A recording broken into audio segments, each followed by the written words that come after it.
I could give a very scientific answer on how memories work. It's just like a series of electrical impulses in your brain cells. I could go. The list goes on. Please go ahead. The synapse.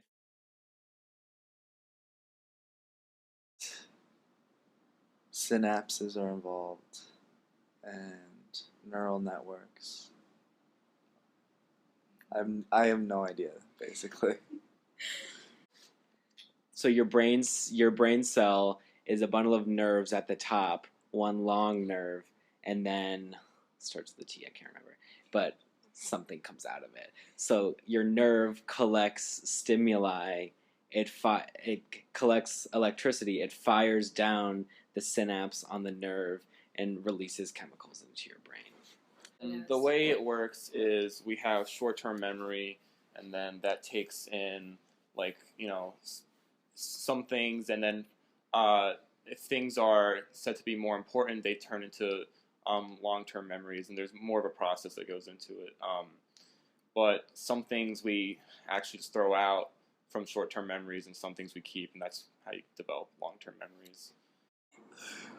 I know it has something to do with emotions, and strong emotions can put imprints into your brain, and they're stored somewhere. Don't know where. Forgot that.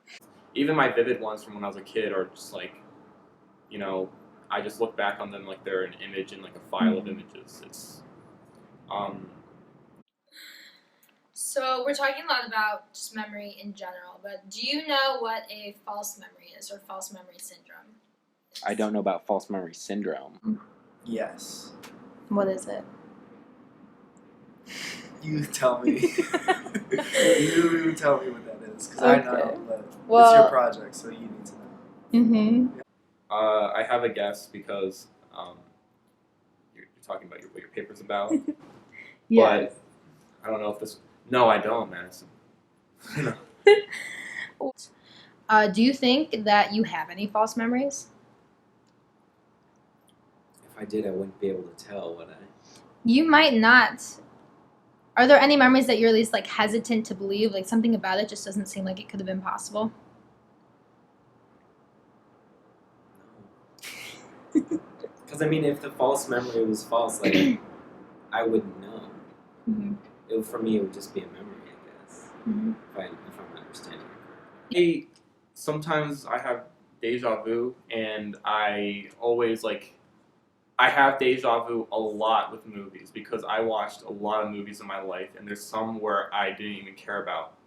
Actually, just the other day, Madison and I watched this found footage horror movie called Mockingbird. And the thing is, I watched it this time, and I feel like for the future I will remember that movie. But I remember when I first watched it, I didn't like it at all, and I just completely disregarded everything that happened in that film. I'm guessing it's what the name is. It's a memory that you think is true, but it's actually not. Mm-hmm. You've constructed it. Yes. Because do you think our brain works like a tape recorder? No. Good. No. In psychology, we learned about how they did that experiment where they posed a fake crime, and 3 people saw it, and they asked them questions about what they saw, and every single person had different details that were all wrong. I tried to find a video to show you guys for that, and I couldn't find it. It was all wrong. The first time I met you, you said this, and that was so funny. And I'm like, I'm sorry, I don't remember that. If they talk about it long enough, do you ever find yourself remembering it? I found myself trying to remember it, and I guess that's where false memory comes in. Mm-hmm. I think all my memories are false. Because I tell stories all the time, and then someone corrects the story a lot. And it's who's really true, and then someone corrects them. Who's ever really true? Even though we're talking about false memories right now, I think still testimonies are important, because if you have some person say, yeah, this guy did this on this day, that on that day, and I work with them every day, so I would know their schedule, and then they say 10 things, and then 3 of those things help in a case, I guess that would be more helpful.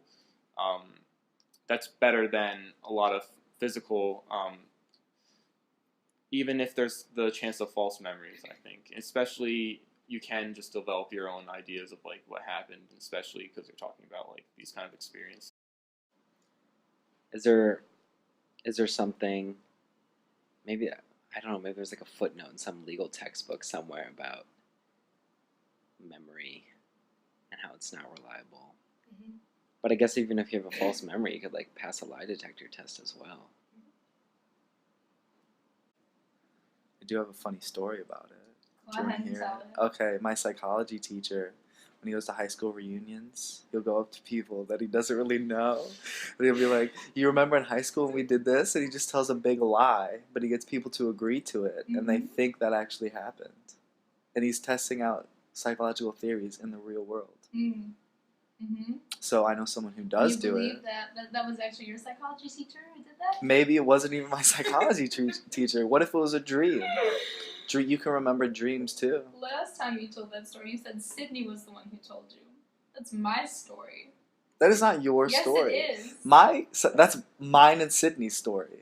It's Mr. Fowler. You can ask her. It's not. I have it written in my paper. It's my story. I have proof.